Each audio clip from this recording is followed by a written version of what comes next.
Voici donc la 8e perle de notre rosaire chanté. Elle s'intitule « O quam mirabilis est ». Il s'agit de l'antienne pour le Créateur. Voici les paroles traduites du latin. Qu'il est merveilleux que le cœur divin prévoyant ait connu toute la création.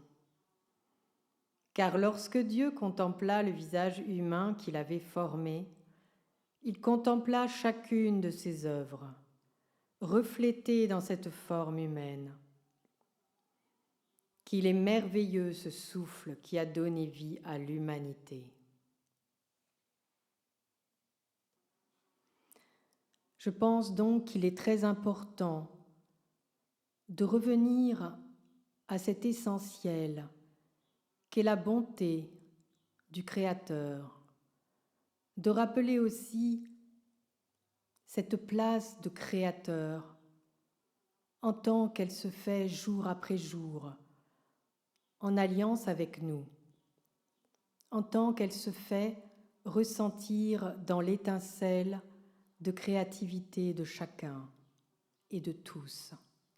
À l'heure où les parts les plus sombres sont activées, révélées, il est tellement bon de mettre l'accent sur l'émerveillement du Père, sur sa tendresse vis-à-vis de l'homme et surtout que son amour s'étend à chacune de ses brebis.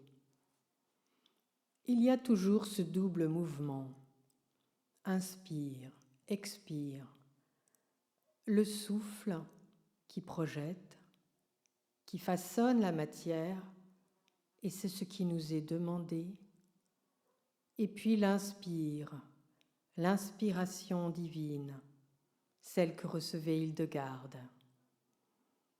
Et dans sa musique précisément, nous avons ce mouvement des aigus qui viennent du ciel, qui sont ensuite ancrés, qui viennent plonger dans le sol, dans la terre la plus ferme, la plus dense, et qui vient la travailler. Et c'est ce double mouvement qui nous est demandé aujourd'hui, avec cette foi de l'émerveillement constant, absolu, avec cette joie de la créativité que nous-mêmes sommes amenés à accomplir. Ouvriers, œuvriers, nous sommes ensemble dans cette collaboration, dans cette co-création, et c'est une véritable bénédiction. Si nous portons un regard bienveillant les uns sur les autres et sur nous-mêmes, c'est que nous n'oublions pas que le souffle sacré nous a prêté la vie avec une incommensurable générosité et une tendre confiance. Le rosaire chanté rappelle aussi qu'il y a, comme je vous le disais, ce double mouvement, que nous ne sommes pas dans une prière uniquement pour demander, mais aussi pour nous mettre dans l'état de recevoir, pour faire la place, l'espace qui permet d'accueillir sa bonté, sa mansuétude, sa miséricorde, qui permet de nous remplir de sa grâce, ralentir, ne rien faire, nous mettre sur sa fréquence afin d'être nourris, car il est toujours prêt à le faire.